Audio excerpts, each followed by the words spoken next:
Fishing Obsessed podcast. We'll be sitting down with a fresh guest each week. Someone who shares the same kayak fishing passion that runs through our veins. We're talking kayak anglers, kayak companies, lure experts. Heck, anyone who's got a story to tell about landing the big ones from a kayak. We're setting our sights on becoming the #1 kayak fishing podcast in the world. You'll get a chuckle, a grin, and hey, maybe even a belly laugh. Because we believe in the power of humor. But above all, we're here to educate and inspire. So, whether you're a seasoned kayak angler or just dipping your toes into this exhilarating world, join us on the Kayak Fishing Obsessed podcast. It's time to reel in adventure, camaraderie, and the joy of the catch. Here's your host, Darren Wendell. What's up, you fish freaks? Welcome to episode number 128 of the KFO Show, your ultimate source for all things kayak fishing. And before we get into it, let's set the tone. This episode isn't about numbers, patterns, hot baits. This is about that one bass, that one that ruins it really for every other species out there, the smallmouth, right? It doesn't just bite, it like changes you. It pulls harder, fights dirtier, and lives in places you have to earn. So tonight on the KFO Show, I'm sitting down with Josh Chrenko from Achigan Brand Fishing, and we're talking about why smallmouth anglers are just wired a little bit different. Wyatt, how you doing, brother? What's going on, man? See, don't let the short sleeves fool you. It's freezing here. Oh, yeah. I don't know how it is up there. Woke up this morning to -30 wind chill. That's how we're doing up here. Yeah, I always told people, like, once it gets to like -10 or so, it wouldn't matter to me because I wouldn't leave the house and just. Yeah, I haven't. And my kids haven't at school for 3 days straight. And tomorrow's the third in a row school day. So my wife's going a little crazy, but things are good. At least I get to talk about fishing. I have, and I was lucky. I was able to go on that factory tour a couple weeks ago, and so all those videos are coming out here. Launch the Bonafide tour. That went really well. That one's at like 22,000 views, which is crazy for a factory tour. Tomorrow launches the Cash and Rods from start to finish. So they really showed a lot more than maybe they hoped to show. So that one's going to be a real good one.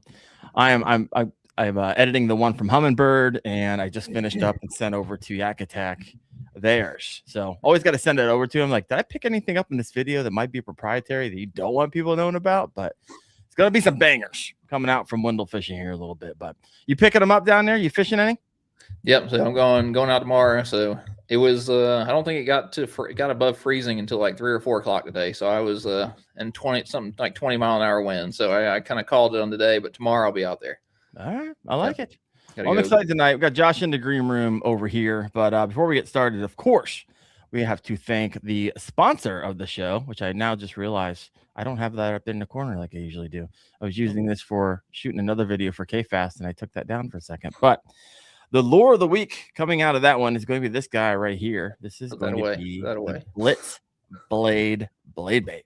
What do you mean say put that away? You don't like it? That's a secret, not so secret bait around here. I love this thing. VMC hooks, no lead, solid one-piece design, perfect for casting, vertical jigging, man. And so the box, you guys never got one of these, actually came with 2 of them. So I lose them, obviously, because of how you fish them. But this is one of the first baits that I'm throwing after ice off up here mid-March in Ohio. So thank you, Dark Horse Tackle, for replenishing my supply. Yep. Yeah, if they want to send some down here, that video I just put up earlier today, those were all blade bait fish. Love it. I love it. And you hear that? I'm actually going to see him this week at the Columbus. Josh, speaking of Columbus, welcome to the show, Josh. How you doing, brother? Good. How's it going, boys? It's going good. And if I was reading the internet correctly, you were actually prepping to go to the Columbus Expo. Yes or no? Yes. Yeah, I'm getting stuff packed up the last couple days, and trying to get prepped to go to the Columbus Expo. So pretty pumped about it. We went last year and dropped our first bait, and it went really well. So looking forward for the encore. So heck yeah. So I could imagine, because I'm watching I follow a bunch of companies. I've been there the last 2 years in a row. I'm going to be there again this year. Obviously, we'll stop by the booth. Yeah. I don't think I've ever actually met or talked to you before, and if it did, it was just briefly. But looking forward to stopping by. It's a deal getting prepped for that thing. Like I've been watching Raccoon Creek. They've been working on it like for a week. It's crazy. Yeah. It's a good show. We've done the East Tennessee show a couple times, and I really enjoyed that show. It's a great show. It's a little smaller, I'd say, than Columbus. Columbus is, I mean, we got a lot of our people in Ohio, man. I don't know what it is about that, like Dayton, Columbus area, but there's a bunch of river rats there, and yeah, we love interacting with them. A lot of guys that followed us from like the very beginning showed up, and yeah, we have a good time. So got the creek crawler over there. You got tackle talk over there. Yep, Andrew. Yep, Andrew Hay, all that fun stuff. Oh man, I love it. Well, I look forward to checking out your booth. For those, and Wade, you're gonna have to help me over here because I'm not paying any attention at all to the comment section. So I'm just kind of in it to win it over here. But for those who aren't familiar yet, what is Achigan Brand Fishing, and what does the word Achigan actually mean to you? Like, where'd that come from? Because I don't know the story. You might have told it a million times, but I don't know it. Yeah, sure. So we pronounce it Achigan, but I mean, honestly, Achigan. There we go. That's the redneck version of a French word. So, we just pronounce it however we think it sounds the best. But that word actually has roots in the Algonquin native language called Ojibwe, and that is the name that the Algonquin Native Americans used to call smallmouth. So they would call it Achigan, and it translates into one which fights. So for obvious reasons. Tracks 100%. Yeah. Achigan. I mean, how'd you find that? My goodness, that goes I would not have like my brain would not have gone there, but I started Achigan with two business partners, and one of those guys is actually real fortuitous deal happened where I moved across the street from a guy that ended up being one of my best friends. Okay. And he's an ecologist for the state of Indiana. So he's like smarter than I am, very sciencey. And when we were kind of going through the potential names of the company, I wanted to call it Smalley Brand. And he was like, man, let's kind of make it a little more like metaphoric, and started going through some different things. And that's what we landed on. So it's a good conversation piece when, people ask about it. So how many times do you have to answer that question at a booth over a 3-day period in Columbus? A lot. The day is going to come when maybe we don't have to explain it all the time. We'll be well known enough where people just know what it means. But yeah, for right now, we just have to keep explaining it. So. Oh, I love it. I would have had to go on AI, like all the different words other than smallmouth, smallies. Yeah, oh, I'd never said that word prior to starting a company with that name. So no conversations. Bass AF 817 conversation starter for sure. I got a comment up here by Metal Jones 3904, which is also owner of Dark Horse Tackle. Chrenko, can we count on you boys to run our booth again if we sleep in? What I need to know the story there. Those boys showed up late one morning. The last show, I think they had a little bit too much to drink, partied a little bit too hard. Oh no, I'm staying at their house this time. We got the Airbnb. I'm in trouble. Yeah, we repurposed a couple of the guys that had come to help us out, and they opened up their booth, and I think they were just selling stuff for whatever price they thought they should sell it for. And then the guys got there and they're like, hey, I hope this is all right. We're selling everything for $5. Lost his shirt. Oh man, that's funny. Yeah. Why not? Yeah. I know. $5 sale. The tire rack is gone. It was fun though, man. And we I got Zach is a good dude. And I think that was the first time I'd actually met him last year. And we had a good time. I've gotten to know him quite a bit. I talked to him pretty frequently. So, are we going to see a Smalley snack in the Dark Horse Tackle Box anytime soon? He's been pushing for it. So, come on. I think that's the plan. It's one of those things right now. It's hard to produce them fast enough to make enough to sell, and because we're hand pouring each one in our office, and we all have full-time jobs, so it's a tough deal. But we got some manufacturing coming soon, so that's going to help us out a lot. So Hey, that's nice. All right, so got some questions over here. Full-time job. I like to kind of know the person. A lot of times what people do in the fishing world is just a side hustle, right? We do it because we love it. It's fun. What do you do for a living, and where are you guys located? Yeah, so we are based out of Greenwood, Indiana, which is just south of Indianapolis. So pretty. I used to live in Avon. Yeah. I grew up in Mooresville, so west side. Same area. But yeah, so I was born and raised here, and we as far as what I do for a living, I own a medical distribution company. I sell a bunch of boring stuff to hospitals and doctors and that sort of thing. So, but yeah, the Achigan, I would say, is a side hustle, but I didn't start it to be a side hustle. It's going to be my full-time job. Come on, there we go. I like that mentality. We're just working towards it. We all have families and kids and stuff, and we're just building it slow. And one day it'll get there sooner rather than later. So. All right. Well, is there a projection on a date and time for that? I have a blood oath that. Oh, whoa. Okay. In 2 years, we're going full time. So we'll see. We'll see what happens. So. Who's your other business partners? Did you guys do the whole cut your wrist and shake each other's hand type of thing? Did you go all in? You said blood oath. That's all that's going through my mind right now. Pretty much, drunk handshake, blood oath, whatever.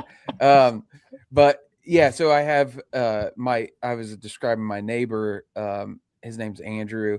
He, like I said, he was a day one guy, co-founder. And then next to my brother, my best friend, my brother-in-law, Dustin, those guys are both really talented artists. So all the stuff you see, design wise stuff like that. That's all stuff that they do, and they've gotten a lot better over the years too of just designing and making things look professional and stuff. And I'll talk a little bit about kind of our philosophy and how we do things, but those guys are at the heart of it. They're both really dedicated outdoorsmen and fishermen, so this isn't some person that doesn't have any connection with it making the stuff. The people that are making our stuff then putting it out, it is from the heart. It's stuff that we're very passionate about. So yeah, I like it. Wyatt, anything over there in the comment section I should be paying attention to? I know you touched on that. You touched on that bait a little bit. Are you gonna full breakdown on that? Yeah, I'm gonna actually share the screen real fast. Give me a second. I have this up. Yeah, let's take a. I remember just hearing whispers of this the first time I went to the Susky, just kind of hearing this bait, and I'm like, what in the world is it? Yeah. Yeah. And it's still even wildly confusing when you go to the website because this is all I saw. Bag of Doritos. So I'm like, what's inside? I didn't realize you had to actually scroll up a little bit. And then I finally saw this. So walk us through, what are we looking at here, Josh? Yeah. So we started off with apparel and with Achigan, and our kind of from a business perspective, we're fishermen only buy so many graphic tees and sun shirts and hats.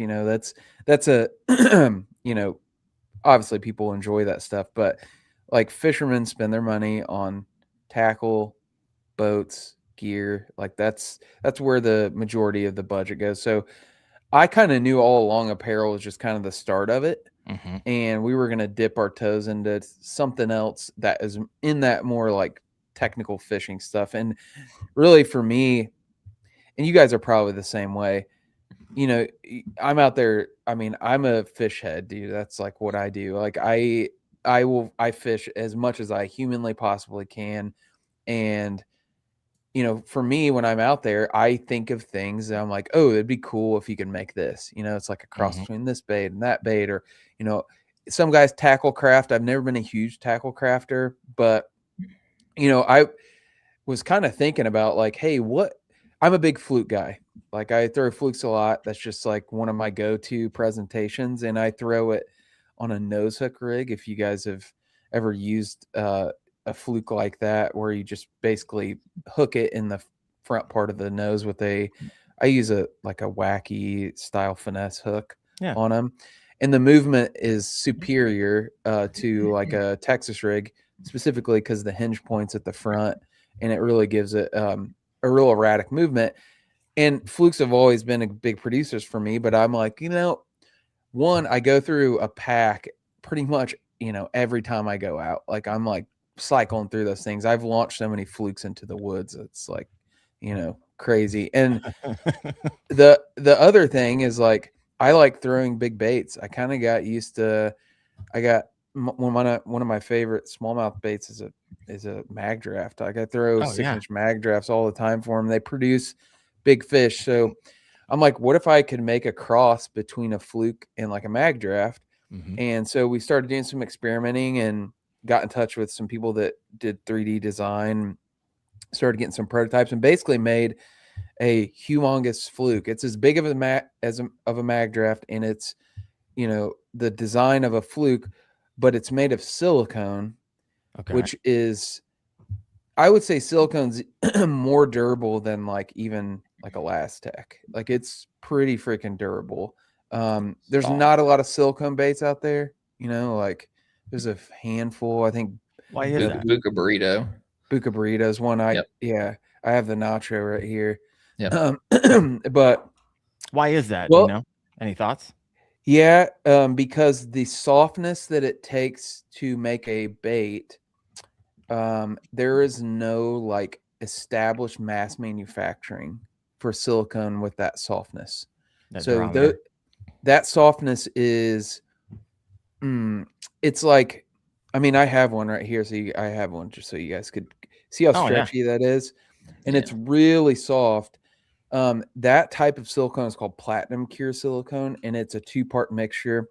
And where you get it from, we buy it from people who use it for like Hollywood masks. Like it's like this, like got this real niche sort of application. They use it for more stuff than that, but there's no like machines that produce. You gotta pour it. You gotta hand pour it.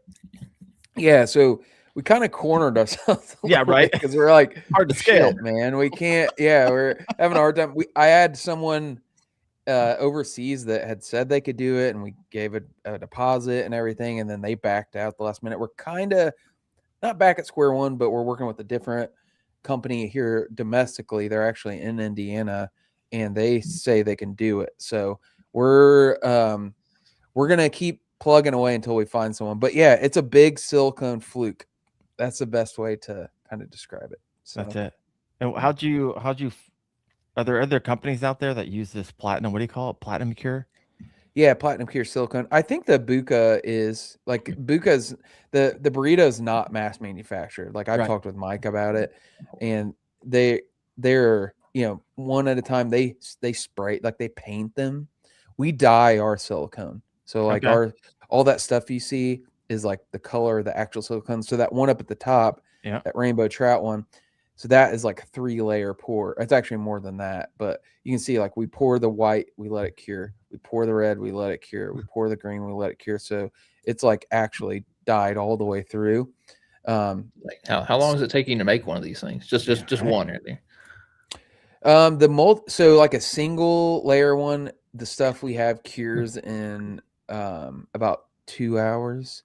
So we have right now we have I think like 60 molds, something like that. But they're all, so we can make 60 in one pour. We're working on some different manufacturing stuff in house that will make it like injection molding, which you can do with silicone.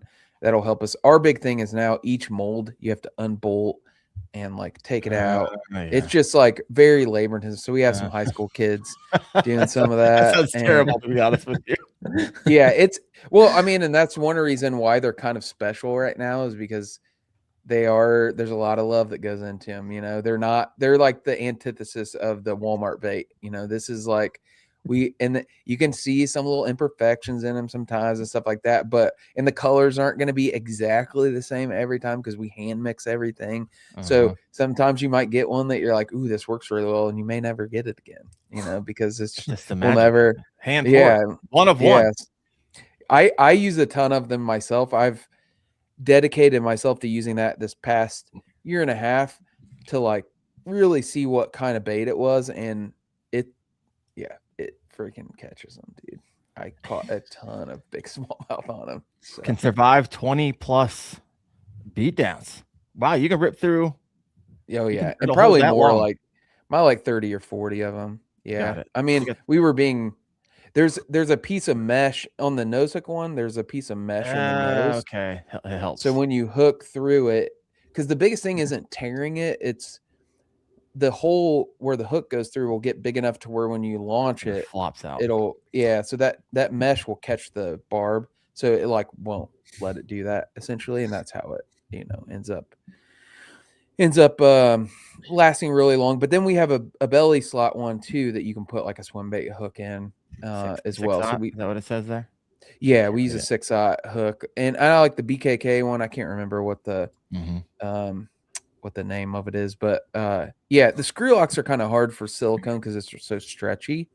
But silicone's cool, man. I mean, it has all the properties of TPE, like that Elastec, but it doesn't react with anything, right? So like, it's not going to like, it's not going to melt an entire bag of baits. If you put the wrong kind of plastic in there, it never loses form. So like, traditional stuff, if you put it in a bag and it's folded in half, you'll take it out, and the bait's just ruined. Silicone won't do that. Like it is, it's heat resistant up to like 500 degrees. So it's just a cool material, and I don't know how long we'll end up working with it, just from a longevity standpoint, Right. But yeah, that's kind of our little niche right now. So. Yeah, I like it. So is that 30? Are they $30 a pop, or is there like a pack? There's 2 of them, so you get 2 of them. Yeah, 2 of them for $30. Yeah, not bad. And the nose-hook ones, I would say nose-hook ones come with hooks. Because it takes a 4/0, we put VMCs in there, and then it also has a little molded in cavity on the belly. It comes with 2 tungsten nail weights that you can shove up in there. Okay. Yeah, and I like to do that when we were testing it. If you don't have that, it wants to fall on its side. This helps it fall vertically. So I like it. We have a smorgasbord of comments over here. Why? I'm gonna go over here. You start a bunch. So just starring every single. let's rip through. A lot of them are really good questions. This is what I love about having a live show. I mean, everyone who shows up, they usually come with questions, and we always spend time. I think the most important one I saw is, where do you buy mannequins with the stash on them? You buy the regular mannequin and you use a Sharpie to put a mustache on. That we call that guy Mustachigan. So that's his name. I like it. Yeah. Jake Cook over here says, this bait sucks on the Susky. Don't throw it unless you want to catch your PB over and over. It's honestly a great bait. Feather Outdoors, 5-inch mag draft freestyles, caught my biggest small jaw yet. I love it. Elise, that nose is so durable. Josh, what is your PB? I'm going to say it wrong. It's not Achigan. Achigan. Yeah. It's a hard CH. Yeah. That's all good. Personal best I caught in February of last year. So it was recent. Into winter. Yeah, 22 1/4 inch. That's where the quest for 23 comes from. Yeah. All that. When that one hit the net, that was the first smallmouth I had caught that I was like, maybe. I was like, maybe. I looked at my buddy Chris and I was like, dude, is this? And he's like, it might be, dude. It might be. So it was a different looking fish for sure. So I can only imagine. Of course, did you catch it on your munchie? No, we were dragging baits. I mean, it was like 36 degree water. Okay. So yeah, I caught it on a little Goby Z. So if you guys ever use those, the Z-Man, they're like a tiny little, like, I think they're like 1 3/4 Goby swim bait. So I love the Gobius for smallies. My gosh, that thing destroys over here. Gobies are great. They're quite a bit bigger than the Goby Zs. but that little goby Z is good for like super finesse. Like if you're just like, I mean, you catch them in the wintertime like that, they have mud under their bellies a lot of times. So you're just like really coaxing them into biting. So. Wow. That's wild. Michael Bradley had a question over here. You might have answered. Is it buoyant or does it sink? Silicone sinks, but Like a not slow sink? Yeah, definitely slow sink. I like to sink a little bit faster than it does naturally. That's why we have that little tungsten weight in it. So it helps center the bait and it helps it sink a little bit faster. But it sinks probably similar to like a fluke, you know. So, Okay. Solid. Why? You see anything over there in the comment section I missed? I was about to say, those are those are steel for $30 for two of them with hooks and weights and everything. It's like, I know the only silicone thing I have to compare it to is the burrito and stuff like that, and those things are $45 for one. Swim baits are crazy, dude. Those guys are wild. So like, yeah. what do you fishing that thing on normally? As far as like rod and reel. Yeah, that was one of the questions. Yeah, it was. Yeah, so I have a couple different setups. For the nose hook one, I do like to use spinning gear just because I like to skip them a lot, and that's the most effective way to skip it. But it's a big bait, so I got a setup specifically for that, and I have a 7.2 medium heavy X Pride on a 3000 Vanford.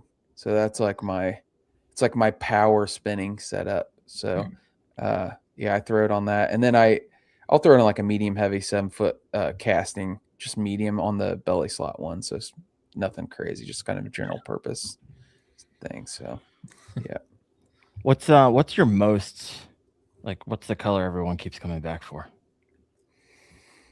People are like wearing you out. They're wearing you out. Not that Bass is going to Susky this year or anything, but yeah, you guys will love the name of this color. Our most popular color is called Gizzard. So Jeez. You can imagine what, it's like a translucent white color. So that's it. So yeah, we sell a ton of those. We'll have a bunch of those at Columbus too. So will you sell out of them? You've done enough of these shows to know that either you made enough or you're like, hey, I came up short and I just know that's going to be wiped out. Because this show in Columbus is absolutely nuts, by the way. If you guys haven't been to Columbus on Saturday, it's insanity. Like you can barely walk through the aisles. It's that many people. I hope we do well, man. I mean, I don't go into it with any expectations. I go there just to have fun, talk to people. If we sell a bunch of stuff, great. I like more than anything just meeting the people that I see on social media. I mean, I love social media, but I also hate it because it's like fake relationships. You like feel like you're friends with somebody, but like, yeah, I've never actually met them. So those shows get you a chance to like actually meet people. That's one reason that's really one of the only reasons I fish tournaments, because you just get to meet, the people that you have like-mindedness with. So yeah, I like it. All right, we're gonna switch some gears here, ask some different type of questions here. This one comes from me. I was thinking about today. What's the most rewarding part of building Achigan so far? Nailed it, by the way. And what's been the hardest? Man, gosh, the most rewarding was probably last year at the Columbus show. And picking up the guys from Dark Horse Tackle. No, not that. So they didn't go out of business for selling the lures for $1. Yeah. No, so the story is the show opens on Friday at noon, and we get there, and I didn't realize there was some kind of, you could buy like a VIP thing and get there early. So we get there, there's some construction or something going on at the expo, and I couldn't find the entrance to save my life. So we end up getting there way too late, and we'd already dropped stuff off the night before, and so we had planned to just hang stuff up or whatever. Well, we get there, and within 20 minutes, there's people standing in line waiting to buy the munchie. And I was beside myself, just freaking out, trying to hang up the shirts and get our iPads on and all that stuff. And there was a girl, I think she was maybe 10, 11 years old. And she had one of our sweatshirts on, and she was standing there with her dad. And her dad like was like, hey, he like pulled me aside. He's like, hey man, just wanted to let you know my daughter, she like follows you guys on social media and she's like loves smallmouth fishing. And he's like, she thinks it's so cool to be able to meet you. And she's like, she begged me to let her skip school to come here to buy the munchie. And so we were like, so we were like, holy crap, that's like, super cool that, I had no idea who they were or whatever. And so we ended up, meeting her and taking a picture with her. I think she bought the actual first pack of those. And the next like month, we ended up naming a color after I texted her dad and she's like, oh, she likes purple and white. So we named it. Her name is Mia. We named it MIA because she skipped school. She's MIA from school. And did a purple and a white munchie. So it's pretty cool. That's pretty rad. So that was your high. What's the hardest part of starting a business nowadays? And how long has it been going? Like, how long has Achigan been running? When did you start this? We launched in August of 2021. So we're in our 5th year this year. Okay. So you're like COVID. You're like, hey, let's start a business. Yeah, it was pretty bad to start a business. I don't know, right? I mean, Yeah. I started my YouTube channel 5 years ago, and it's the best thing that ever happened to me. Yeah, it was kind of one of those things starting. It's like I had this. So I host a podcast, Smalley Talk, if you guys listen to it or whatever. And like I'd always known I was gonna like do something with our like audience and like start a business for smallmouth. And I was kind of like, dude, I'm like, I just turned 40 and I'm like, I'm not getting any younger. If I'm going to do something like this, I'm just going to do it, and if it fails, so what, and that's kind of the like mentality I have in life anyways. Just like, hey, just go for it. And, but yeah, as far as like the low, I don't know, man. I mean, probably just the grind, just like people don't realize like when you are doing something like this, I mean, you guys know, like as content creators, the amount of time and effort you put into doing this stuff is like when nobody's looking at you is like an ungodly amount, and you have, wives and kids and stuff that are like making sacrifices so you can do this stuff. And I mean, I haven't paid myself a dime from Achigan, just so you guys know, like we're rolling everything back in the business. So this isn't the thing for me is like build it up to where I can, comfortably pay myself. So I would say just like the countless hours, just being in the office, like, pouring baits at 1 o'clock in the morning and packaging stuff. And like, that's the tough part of it. But it's also enjoyable because you're doing it for yourself. So yeah, no, I hear you. And that was the moment it flipped for me. I was 38. No, yeah, I was 38. I was like, you know what? I've gone all in and made, nonprofits a ton of money.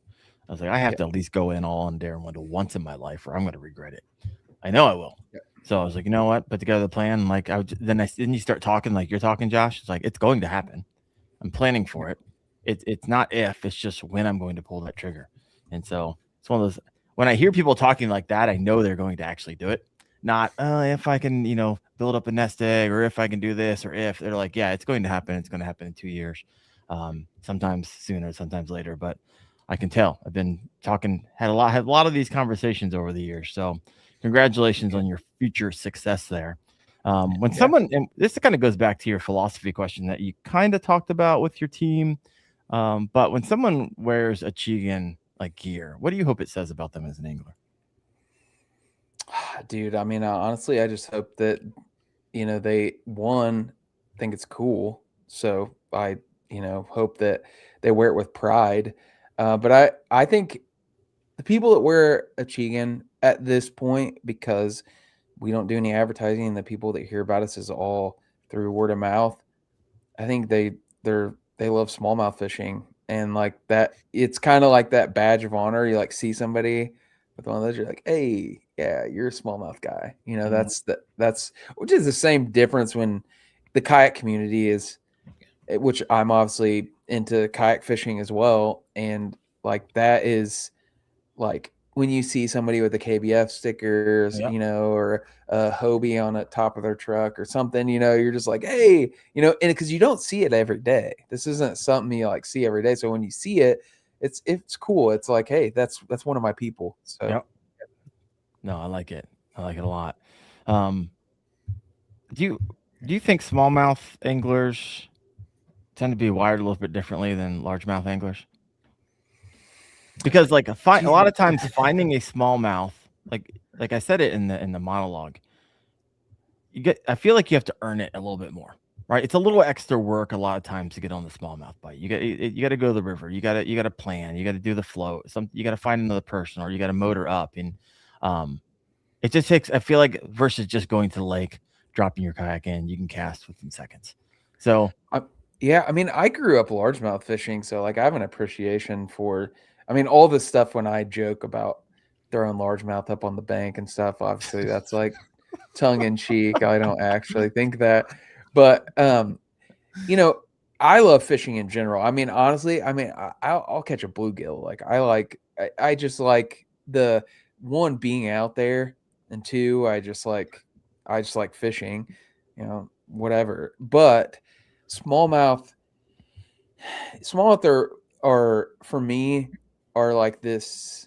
There's just something about them, man, and I don't know what it is. Like it is the fight, you know, that is a lot of it. A lot of it's where they're found at. I'm a river guy because we don't really have smallmouth lakes in Indiana, right. and like I tend to fish more rivers, and that to me is like that's kind of where kayaks should be. You know, it's like you kind of need a kayak to get on the river. But I mean, that traditional smallmouth fishing is usually done in 40 foot of water. So it's like, it's not, you know, it's not necessarily just that. I don't know, man. They're just a cool fish. They're native. They're native to the Mississippi River. So you all right there, bud? Gosh, sorry, everyone's got to listen to me choking over here. Go down the wrong pipe. My eyes are watering. Wow, that was. Yeah, something. I mean, I don't know what it is, man. It's just like smallmouth are like they're a native fish, and like when you catch them in a river, like those things have been there for thousands of years. Like it's just a cool. It's like a connection to nature to me, and they just look cool. I mean, if you get one that's all spotted up and stuff, I mean, they just. Don't get me wrong. I've caught some largemouth that are super pretty and you know have like real distinct markings, but yeah, man, I don't know. I have some kind of like. And this is gonna sound kooky, but I have some kind of like spiritual universe connection to smallmouth because I have some like weird stuff that's happening to me small. I caught an orange smallmouth. I don't know if you guys have seen that. I went ultra viral. I think it was like 3 years ago.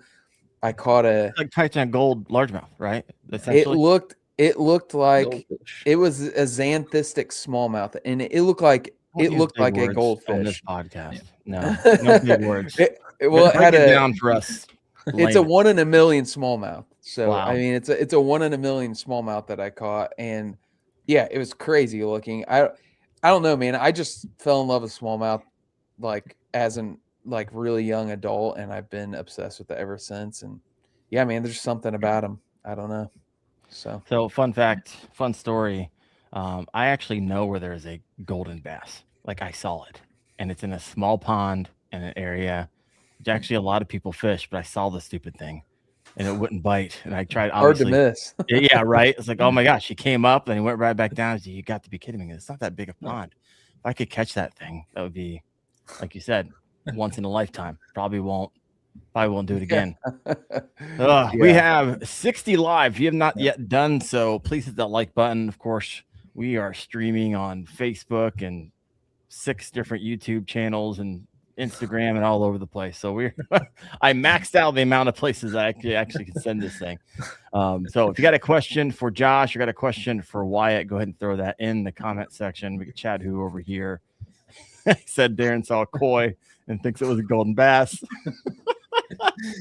Oh my gosh, dude! I tell you what, that smallmouth was like, it was. I wish you could probably pull up just by like Googling my name, because it was in Outdoor Life. It was in all kinds of magazines and stuff. Yeah, but I'm like shocked that it lived to be. It was like 14 inches. I was like, dude, how in the world? There's muskie in this river. I was like, Yeah. how did this fish like survive that long? Shows you how scrappy smallmouth are. So Right. that thing's a badass smallmouth Yeah, it if is. it lived to be that long, you know. You got them in the river. Love it. Yeah. I gotta go find that now. I wish I would have known. I should have brought it. I guess I should have did better research before I had you on the show. It was on the On me. Muskegon River in Michigan. So Okay. yeah. I love it. Chat says it's more than 1 in a million. It's literally probably closer to like 1 in 100 million. That's crazy. Likely won't do it again in your lifetime. So On a buzzbait. Really came up, nailed it. I mean, first fish of the day, too. You just go home. Just go home after that, right? It was crazy. I was with my brother. We were staying in a house with our family on the river, and it was in my jet boat. I like went out and like first. I mean, it wasn't first cast, but first fish came up and ate it, and I was like, "What the hell was that?" I was like, "I was thinking it was some kind of trout or something," because there's it's connected to Lake Michigan, so like there's all kinds of lake run fish in there. And I was like, "Oh, this is some kind of trout that I don't know about." And I get up and I was like, "Holy shit, this is a smallmouth!" Crazy, but yeah. Well, congratulations. That is life goal, right, Wyatt? Yeah, that's wild. So I see a Wildy Systems sign behind you. Is that what you're still running, or you just have that on the wall? So share. This is the Kayak Fishing Obsessed podcast. Always love to share the rigs. Actually, what I'd love to do is actually share the evolution of the rigs, like what you had first and what you kind of rip through. Because as we get more and more into kayak fishing, we have a tendency to collect them. So walk us through what that looks like for you. Yeah, I have I don't know. I think I have like 7 kayaks right now in my backyard. Yeah, that sounds right. So, and I still have my first one that I ever bought. I had a like an aluminum, like a bass tracker through high school. I fished like Wednesday night tournaments out of it and stuff. And I fished Fisher's a Men, if you guys are familiar. It's like a tournament trail. Fished with my dad, and got married. And you know, I don't even know what made me sell the boat. I was like needed space in my garage, and I was like, man, I haven't been using that thing very much. So I sold the boat, and I got a kayak as like well, I still want to be able to get out there. And it was a Dick's Sporting Goods, it's the green, I call it Old Greenie, but it was like a sit inside, just like $300 special. And I remember the first time I like to camp too. I'm a high camp hunt. I do all that stuff.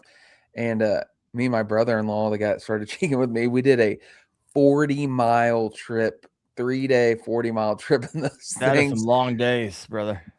Yeah. It was before I understood. Oh, and it was like a lake, dude. It was in the middle of the summer. You were going from sun up to into the night. Yeah. Oh yeah. We got a workout for sure. We ended up filtering water through our socks and then boiling it. We ran out of water the first day. Yeah. I would have taken the risk before I ran water through my socks. Well, I mean, we would take it out of the river and we were going to boil it and then drink it, but then it had all kinds of crusties in it. So I'm like, we got to get this stuff. So we were pouring it through our sock. Not your shirt. Not your shirt. No, just your sock. I guess you can tell I'm not that intelligent here. I'm using my sock instead of my shirt. But so we did a 40-mile trip. It was miserable. It was the best can of soda I've ever had in my life when we got done with that trip. So that was a little whatever it was, an 8-foot sit inside. And I definitely I caught a lot of fish in that thing. But then I was, pretty quick. I was like, I need to get something real. And this is right when fishing kayaks were kind of starting to come around, where it was actually purpose built fishing kayaks. And the first one I have was a Jackson Cuda 12. So you still have that? I don't have that. I got rid of that. But that, I camped and stuff and had huge hatches, and I was like, oh, this is going to be awesome. And then you figure out, it's you can't stand up in that thing. That thing is not a stand-up friendly kayak.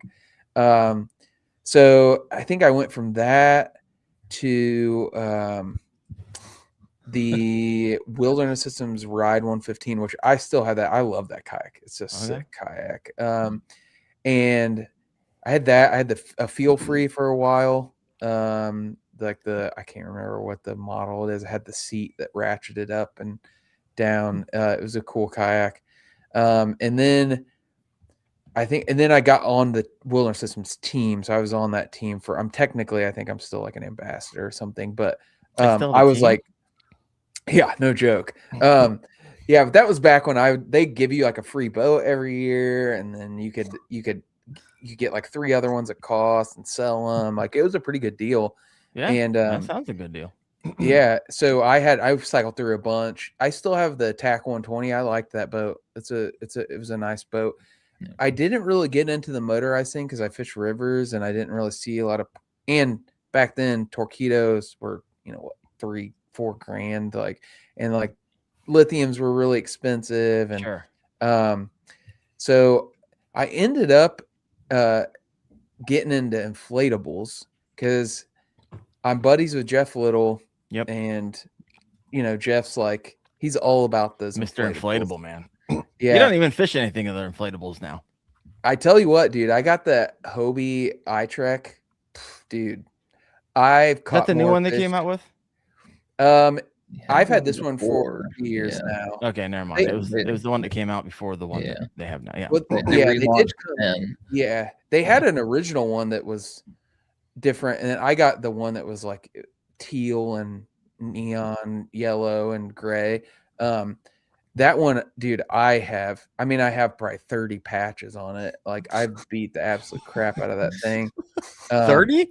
You freaking running it through. Oh, well, you know how those things, that boat, it's Achilles heel is it's just thin. Like they didn't do a great job of making it thick, but fish fins will puncture it. Like small, like you won't even notice them. Fins puncturing it, but no, it was so thin that smallmouth were puncturing it. All right. Yeah, so like if you let it, I've learned you can't let the fish flop on your deck. Like you just can't do it. Which in a tournament, it's kind of hard to do. Sure. But that's a different story. But yeah, I got into that, man. I still use that all the time because it weighs 30 pounds and it has the Hobie drive on it. And it's like, dude, I have a 4-inner. I can just throw it on top of that thing and put a couple straps on it. And I fished a ton of tournaments at it. I did get into the motorized game. I currently use an Osprey 1436, the Innovative Sportsman inflatable. And that thing for rivers is pretty sick. Like it's nice. So yeah, that's what I'm doing right now. And motors, you guys know they changed the game. You can, just do a whole bunch of. It opens up a whole new thing for you. I love it. You don't have to actually before. If you wanted to do a river float, you have to have 2 people with motors. You're like, I don't need anybody. I'm just gonna go take my Torpedo, run up river, and then float back down. So I'm looking forward to that this upcoming season. So you don't run any hard plastic. You're just inflatable right now on the river. Yeah, I probably won't ever go back. Honestly, like if I was fishing lakes, I'd probably just buy a boat if I can fish a huge lake, because I do want to get into the Great Lakes a little bit, start doing some more of that. But yeah, rivers wise, dude, an inflatable. I don't see any point in going back. The way they sit on top of the water and current. Really, the biggest deal is like current can't grab the hull. Like when you're in a plastic boat, you have a keel, and if you get in sideways in any current, it just wants to rip you sideways downstream. An inflatable, you can turn sideways, and like the current just goes underneath of it. So it's just so much more maneuverable and current. And yeah, man, that's cheat code, honestly. So. All right. So, yeah. Well, guys, if you have a question for Josh or Wyatt or myself, go and throw that down in the comment section. We're still running 50 to 60 live right now. And I have some people coming in from Australia earlier. I think we have a bot from Japan, just throwing every brand known imaginable coming out of Japan. So I'm not going to pay attention to that. Just let them continue doing what they do, I guess. Comments here for it. Yeah, right. Japan fishing. I could get rid of them. I'm just going to leave them there just for entertainment at this point. All right. So we talked about your kayaks. kind of talked about you running philosophy. electronics on the inflatable? Oh yeah, there we go. I don't, man. I mean, I don't really see a point You in don't need it in running the rivers, but, electronics. Yeah. I mean, once you go like to I run them on my jet boat because in the wintertime, like in springtime, like water temperature is important. But I have on my kayak, I just carry a little meat thermometer. That's how I like figure out what temperature the water is.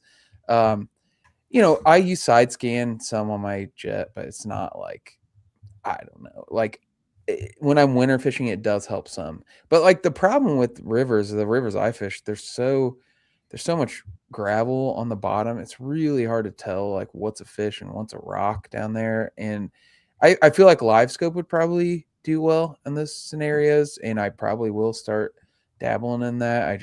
It only be in the wintertime. But yeah, that's what I love about river fishing though, is just pretty instinctual. It's kind of a level playing field because you can't go get them out and go scope them deep. You're pretty much like, you have to fish for them like, like shallow, like everybody else would. So yeah. We've got a couple questions here. Head over here. We got 2 of them. Yep. Josh, what's the number one thing you target on the river? Beaver dams, laydowns, foam, schemes, eddies, shoals. What are we looking at here? The back part of the pool is the secret. All of them. Right? Yeah, right. I would say that so the 2 things in rivers that matter the most are current and substrate. And if you can figure out where those fish are related to current and substrate, and it changes throughout the seasons, it's like you want different types of current and different types of substrate depending on when you're fishing. But yeah, Peel back the onion for us on that. What's that? Substrate. Peel back the onion, like for those. Yeah, just like the bottom. Like, what does the bottom look like? Like, if there's a bunch of gravel, and then it changes over to more like a chunk rock where crawfish, can get up under. Like, that's where those fish will be. And like a lot of the rivers I fish will have like a lot of silted in areas where there's like agriculture and stuff. And then you'll find some like good looking rock bottom. Like that's like what you go fish for. What I like to fish for is I like to fish current. Like that's like where it's the most fun, or you're fishing like whitewater type stuff. But yeah, I mean, I target wherever the fish are, and that does change quite a bit. I mean, river fish migrate pretty far. Like you'll find them in completely different places depending on whether it's spring, summer, fall. So fall and winter are most predictable for sure. You can usually figure out. We'll start breaking it down for us a little bit. We're all coming up to ice off here in the spring, March, April. What should we be expecting? What should we be looking out for? How do they act differently for you, in your opinion? What's going on there?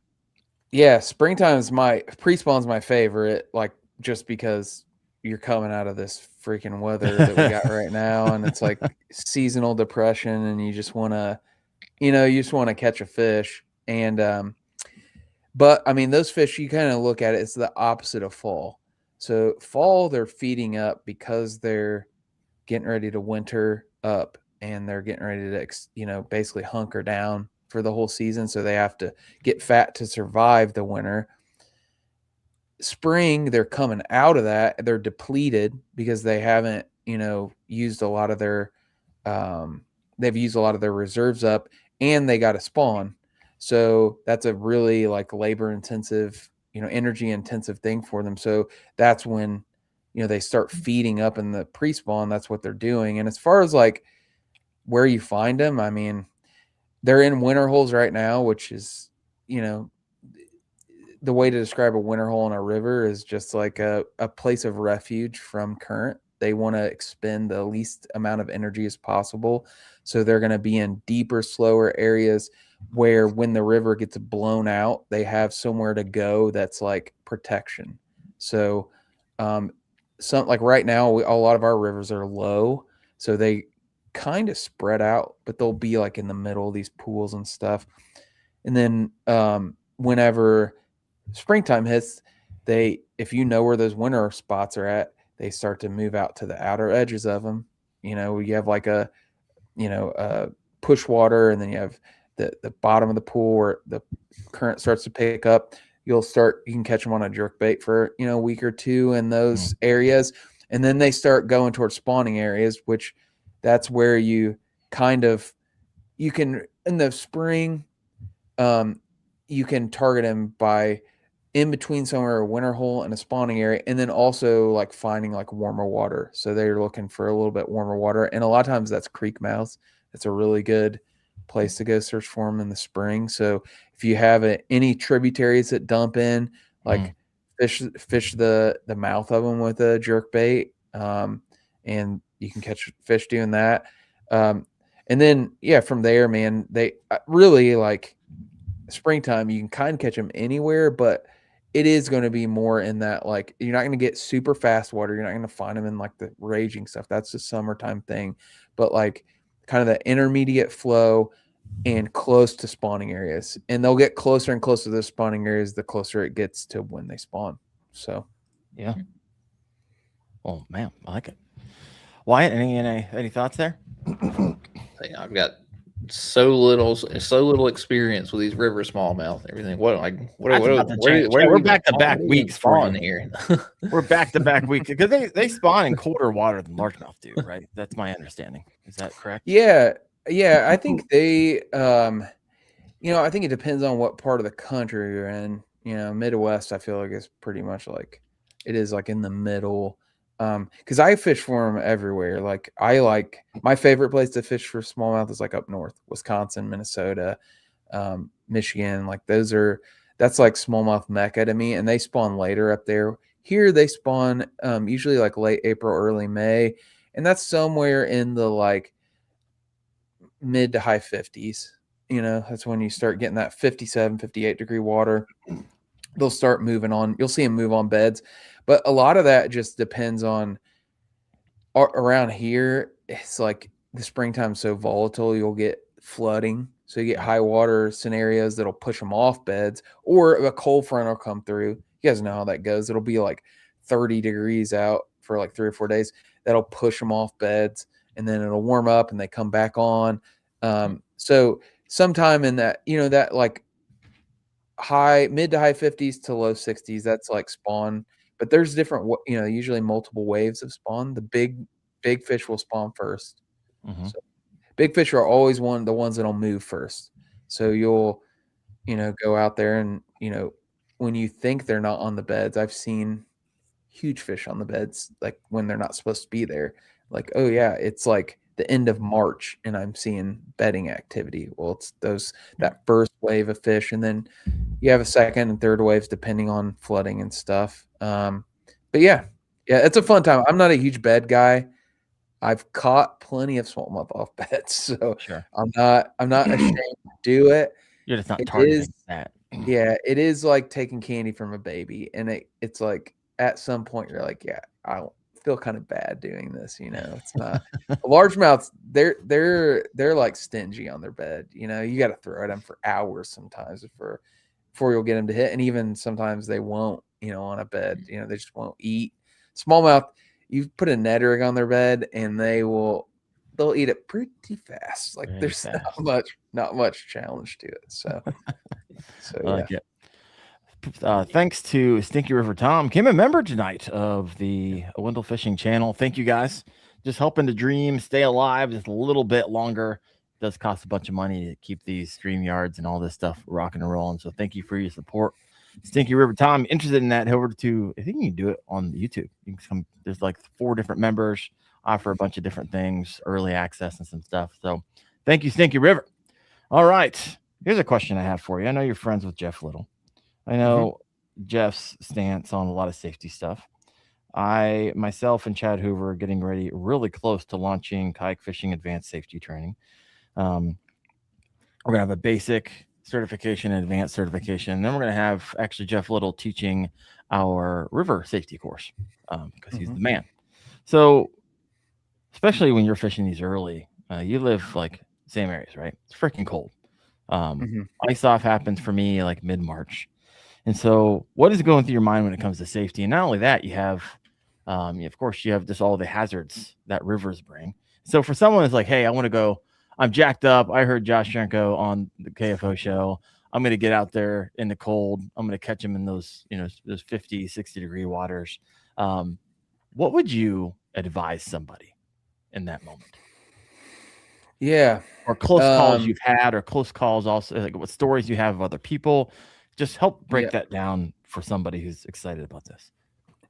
Well, I mean, I'll start off by saying, as like, people don't realize kayak fishing is dangerous. Like it is dangerous. Like it kind of lulls you to sleep a little bit because you're like on this big, these kayaks now, or you can stand up and walk around on them and stuff. And,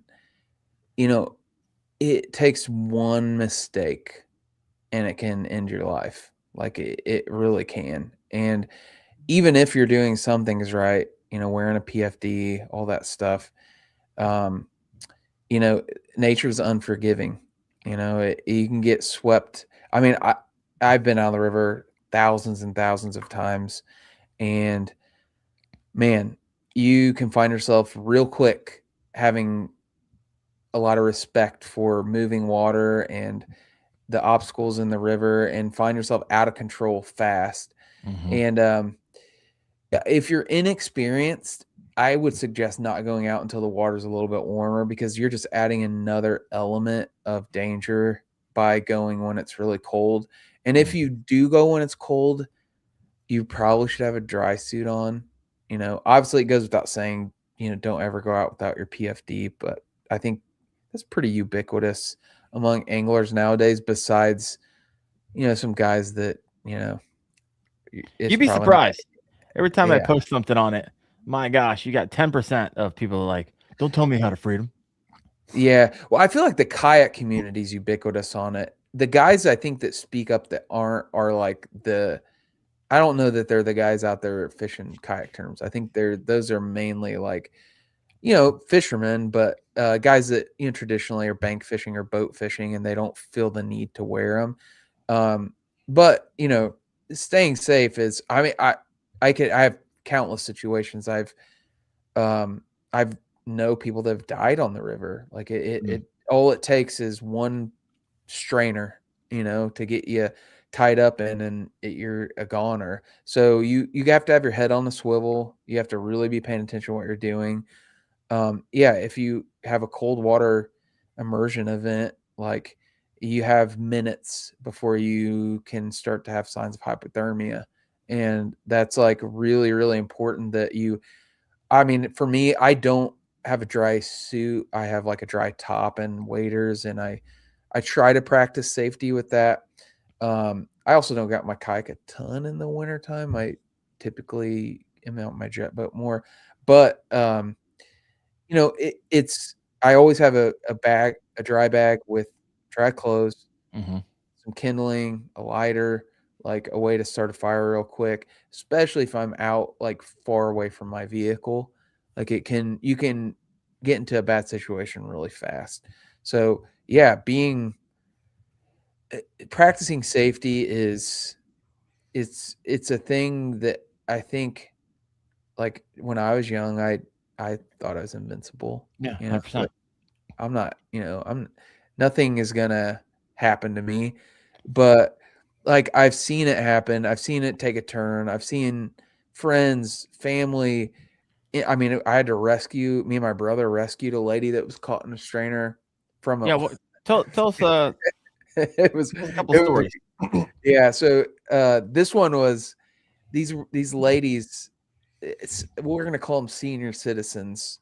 They had no business being out on this river, but they were on like a tube, like the like float tube, inner tube things, and there's like 4 of them in it, and they got swept over into this tree that dude, it was sketchy. Like the lady was clinging on to a branch, and it was like it was bad. And I ended up like jamming my kayak up in this tree and like climbing out on this like sheer embankment. I mean, it was washed out. It was straight up. So there's really nowhere to walk. So I was like climbing out on this tree, and my brother's a firefighter, kind of has a little bit of that rescue mentality in them. And we ended up teaming up and getting this lady out of there. And she was like, she's in rough shape, man. She couldn't walk. Like it was pretty bad. But I mean, it doesn't, like, as far as stories go, yeah. I mean, I've gotten sucked into strainers multiple times and flipped my kayak upside down. And it's like, you're fishing, so you're multitasking. You're looking around, you're turned backwards, you're fishing, upstream and stuff. And then next thing you turn around, it's like, bam, there's a tree right there. And you're just like, get into it. Not to mention, we all have thousands of dollars in gear in our kayaks. So we're like, that's the first thing I think of. I'm like, oh my God, that rod's $300. Like, see it sinking down the bottom of the river. So like, that, practically speaking, you don't want to lose a bunch of money. But yeah, I mean, it's like I said, it's especially on a river, man. You got the current is this added variable. This just, you're on a conveyor belt, and if you're not watching where you're going, man, you'll just get pushed into whatever the river decides to push you into. So it is wild how fast it happens. I was fishing with a guy down the Mad River in Ohio, having a good time, and a tree had recently fallen down. It V'd, and so the water was all pushed over to maybe a quarter of the river, and it was going over one of the V's, so I can get through there on my Sun Dolphin. But he came through, and I was like, I thought he was just going to go the same route I did. And I turned around and looked at it. And I turned around right at the moment where he was starting to turn. He missed it, and he started to turn sideways, and it started to suck him down. And then it pinned his kayak against it. And luckily he was able to get out. But I was like, my goodness, the wrong person, even with a PFD on, that pressure could have easily pinned him under, right? And people underestimate the force of just what 3 or 4 feet of water can do when you're forcing it through a small area. And so it is wild. Oh yeah. I've been in situations where I've like had my kayak get sideways, and I'm like trying to hold it, and like the force of the river is pushing it. I'm like, it's amazing how strong that is. Like, it's like, you can't overpower it, by the way. If you think you can, you can't. No, there's not. Yeah. It's a really quick reality check. You're just like, yeah, this thing will absolutely just manhandle you and put you wherever it wants you. So couple last questions here. We're going to land this plane 63 live. Hit that like button if you have not yet done so. We're going to get a bit tactical here in a second, but what are the Smalley games? I saw this up on the website. Yeah, Smalley games is it's a season-long board game that we run for smallmouth guys, and we're going to do it a little bit different this year. I haven't really talked about that at all, so you get a little exclusive here on this podcast. You made it 1 hour and 10 minutes into the podcast. Yeah. Get the juice.